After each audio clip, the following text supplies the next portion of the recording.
नमस्कार,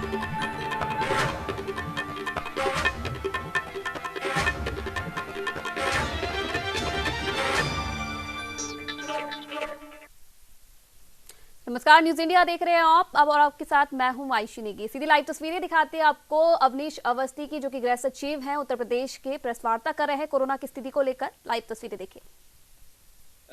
33% है और राष्ट्रीय औसत जो है रिकवरी का भी 27% है। 27 यानी मेडिकल रिकवरी की दर पूरे देश में राष्ट्रीय औसत से हमारा 6% ज्यादा है। इस पर भी माननीय मुख्यमंत्री जी ने समीक्षा की और ये निर्देश दिया कि यदि एक और Covid hospitals level 1, level 2, level 3 तेजी से बढ़ाए जाएंगे। ऑक्सीजन की व्यवस्था काफी हॉस्पिटल्स में लेवल 2 पे कर ली गई है।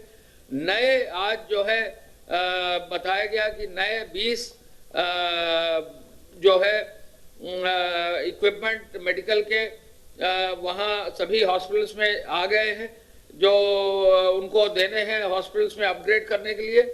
ऐसे में बहुत मजबूती से चूंकि कार्य हो रहा है और लोगों को अच्छी और बेहतर और अपग्रेडेड सुविधा मिलेगी तो मृत्यु दर को कम करने में आसानी होगी। जैसी कोई पेशेंट आए उसको तुरंत सुविधा अच्छी बेहतर मिल जाए, ये अगर हो जाता है तो इसका फायदा प्रदेश को मिलेगा। ये पूरी व्यवस्था एक साथ कर ही जा रही है। Door step delivery, supply chain को और मजबूत करने का निर्देश दिया है और साथ साथ क्वारंटाइन सेंटर पर विशेष ध्यान देने को मुख्यमंत्री जी ने कहा है कि वो साफ रहे, स्वच्छ रहे, वहां पर स्वास्थ्य की सुविधा अच्छी मजबूत रहे और क्वारंटाइन सेंटर में नोडल अधिकारी जिम्मे से काम करें और ऐसा काम करें एक बार उनको ये अवसर जो मिला है उस कार्य को आगे ले जाएं। मुख्यमंत्री जी ने मंडियों की सारणी के लिए बदलने का निर्देश दिया था। सुबह 7 बजे से शाम 7 बजे तक जो रिटेल मंडी है उसका निर्देश गृह विभाग से जारी हो गया है। रिटेल मंडी का सुबह 7 बजे से शाम को 7 बजे तक खोलने का निर्देश जारी हो गया है। सभी जिला प्रशासन से, पुलिस से, मंडी के अधिकारियों से हिदायत है कि भीड़ कम करने के लिए कोशिश करें कि समय ज्यादा दें जिससे कि भीड़ कम रहे और साफ सफाई की व्यवस्था भी सुनिश्चित हो। जो श्रमिक और कामगार है उनको दुग्ध समितियों से और दुधारू पशुओं से भी जो है कैसे जोड़ा जाए, ये प्रमुख सचिव दुग्ध विकास को निर्देश दिया है। जो पशु हैं उनका खुरपका, मुंहपका और इस तरह के रोगों से उनको कैसे बचाया जाए, इस ओर भी जो है उन्होंने आदेश विशेष रूप से दिया है कि इस कार्य को भी बहुत मजबूती से कराया जाए। आपको हम इतना जरूर बताना चाहेंगे कि अभी तक जो हमारे यहाँ ट्रेन आ चुकी हैं, लगभग 10 से अधिक ट्रेन आ चुकी हैं। आज करीब 5 या 6 ट्रेन जो है लगभग आने की संभावना है। 9 ट्रेन हमारी चल चुकी हैं और 6 ट्रेन जो है हमने सहमति दे दी है, वो भी जल्दी आ जाएंगी। यानी 29 ट्रेनों की जो है व्यवस्था हम लोग अब तक कर रहे हैं और निरंतर हर घंटे मॉनिटर करके गृह विभाग के कंट्रोल रूम में ट्रेनों को अनुमति जो है आने की, श्रमिक स्पेशल ट्रेनों को आने की अनुमति दी जा रही है। इसके साथ साथ हम ये भी आपको बताना चाहेंगे कि राष्ट्रीय स्तर पर हमारे प्रमुख सचिव पंचायती राज में बताया है कि मनरेगा में जो श्रमिक अब कार्य कर रहे हैं वो 15,46,896 कार्य कर रहे हैं, जो पूरे देश में द्वितीय स्थान पर उत्तर प्रदेश आ गया है। यानी सबसे अधिक जो है प्रदेश के बाद द्वितीय स्थान पर उत्तर प्रदेश 15,46,000 श्रमिकों के साथ कुल 58,906 ग्राम पंचायतों में 37,694 ग्राम पंचायतों में कार्य उसने शुरू कर दिया। ये एक अचीवमेंट उत्तर प्रदेश का है और मुख्यमंत्री जी ने ये आदेश दिया है कि मनरेगा में जो श्रमिकों को अनस्किल्ड लेबर को लगाया जा रहा है, ये संख्या और बढ़ाई जाए और प्रदेश को पहले स्थान पर लाने की कार्रवाई सुनिश्चित हर हालत में की जाए। हम आपको ये भी बताना चाहेंगे, फेक न्यूज पर एक अभियान चलाया गया है और फेक न्यूज के अभियान में अब तक 31 प्रकरणों में एफआईआर दर्ज कर दी गई। 39 प्रकरण में कार्रवाई न करने का निर्णय लिया गया।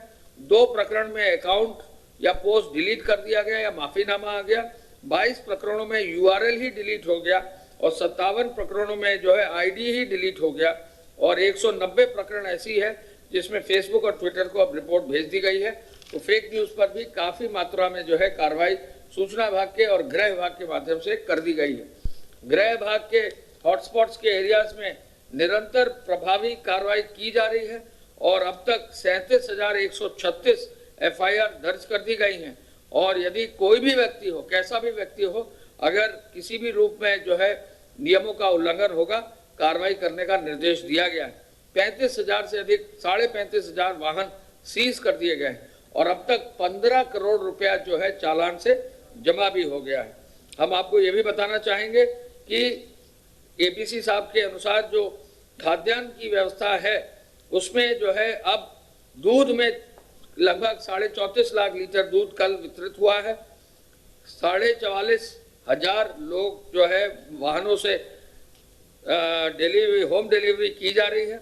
किराना स्टोर 51,732 खुल गए हैं और अब निरंतर चूंकि लॉकडाउन 3 में जो है किराना स्टोर खोलने की परमिशन है स्टैंड अलोन, तो निश्चय ही इसमें भी संख्या बढ़ती जा रही है।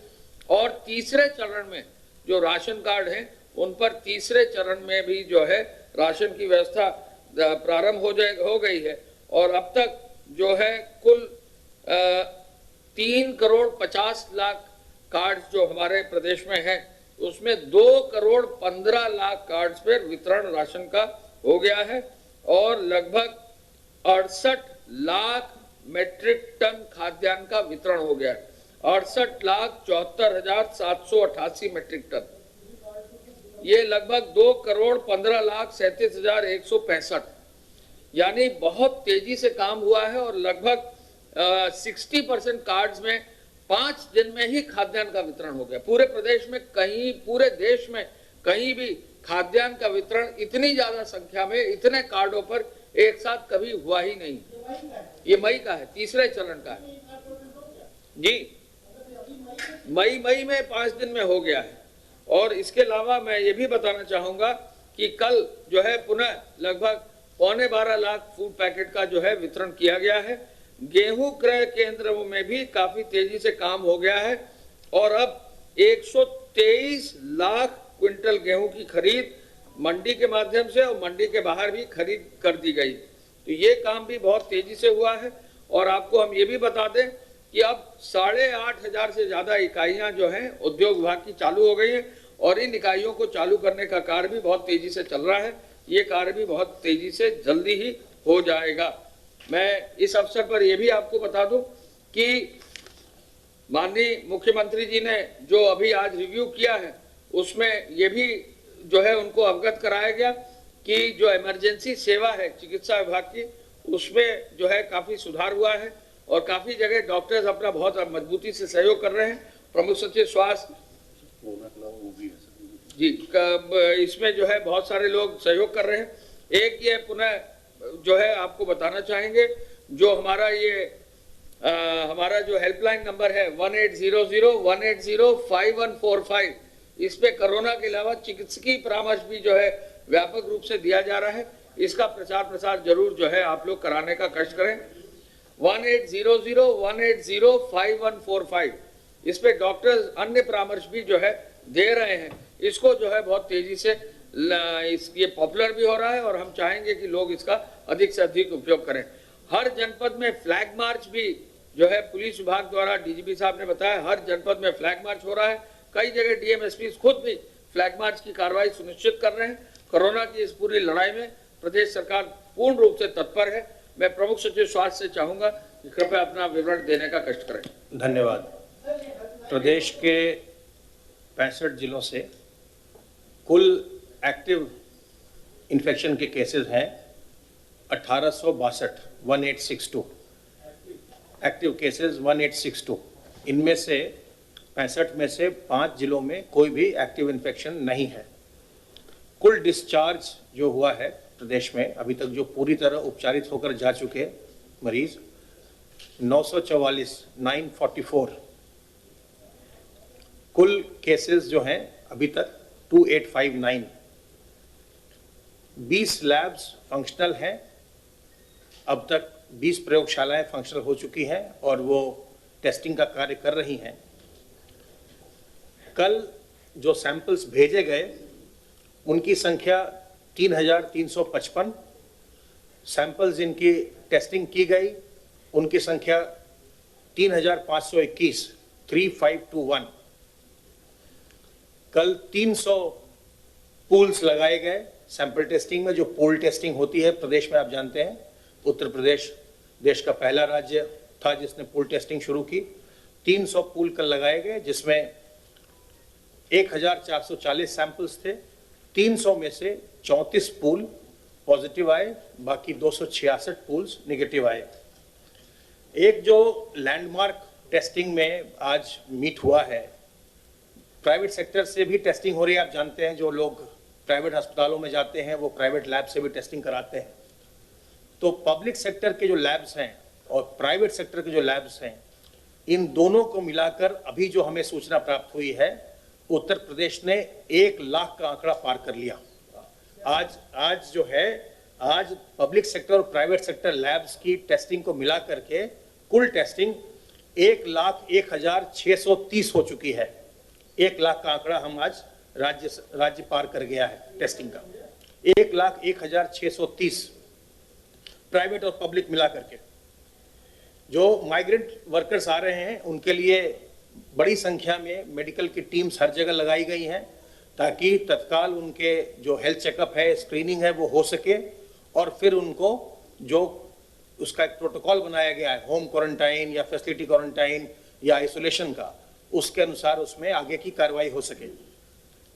हेल्पलाइन का नंबर आपको बता ही दिया गया है, 1800-180-5145। ये जो हेल्थ डिपार्टमेंट का हेल्पलाइन है बिल्कुल निःशुल्क है और इसमें दोनों तरह की चीजें हो सकती हैं। अगर आपको कोई लक्षण नजर आ रहे हैं, आपको ऐसा संदेह होता है कि मुझ में कोरोना के कोई लक्षण आ रहे हैं, इस नंबर पर फोन करिए। आपको आपके लक्षणों के आधार पर सलाह दी जाएगी कि आपको क्या करना चाहिए। आपको अपनी जांच करानी चाहिए या घर में ही रुक करके आपको और कुछ इंतजार करना चाहिए। और दूसरी सुविधा इस पर जो और निरंतर चल रही है वो ये है कि अगर आप अपने घर बैठे हैं और आपकी तबीयत खराब हो रही है, आप किसी प्रकार की कोई सलाह लेना चाहते हैं डॉक्टरों से, तो भी आप इस नंबर पर कॉल कर सकते हैं। आपको डॉक्टर के साथ वहीं से हमारे कॉल सेंटर से लिंक कर दिया जाएगा।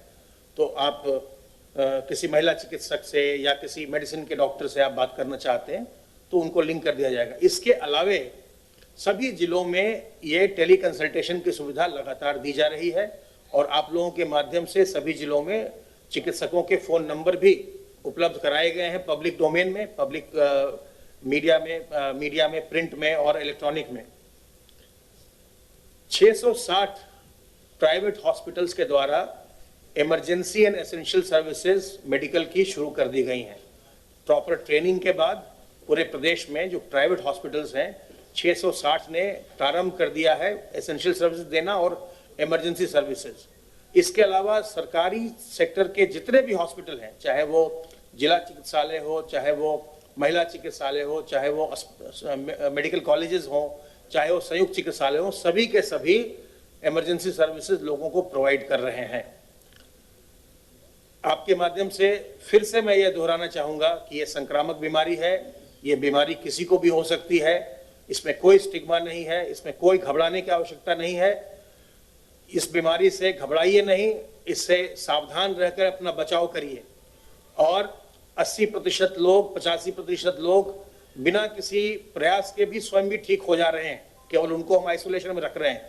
इसलिए लोगों को इससे घबराना नहीं चाहिए, सावधानी बरतनी चाहिए और इसके लिए साबुन पानी से लगातार हाथ धोना, सोशल डिस्टेंसिंग करना यानी दूरी बरतना, 2 गज की दूरी लोगों के बीच में, और अपने मुंह और नाक को कवर करना, चाहे मास्क से करिए, चाहे तौलिया से करिए, गमछे से करिए, रुमाल से करिए, दुपट्टा से करिए। अपने मुंह और नाक को जब भी आप सार्वजनिक स्थल में हैं तो आप ढक कर रखिए। अपनी इम्यूनिटी को बूस्ट करने के लिए तुलसी अदरक का काढ़ा लीजिए, अजवाइन का अर्क लीजिए, गिलोय पीजिए, गर्म पानी का सेवन करिए, प्राणायाम करिए।